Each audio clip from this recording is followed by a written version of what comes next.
tutafuta shehe atufanyie maombi.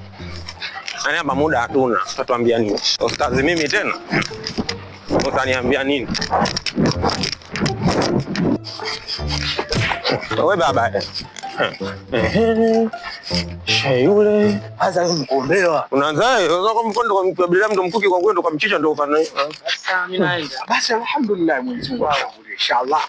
Bwana Yesu asifiwe bwana. Wa alaikum salaam wa rahmatullah. Kaifa? Mungu ni mwema. Alhamdulillah. Shehe, nilikuwa nauliza kwa mganga. Baba. Mganga?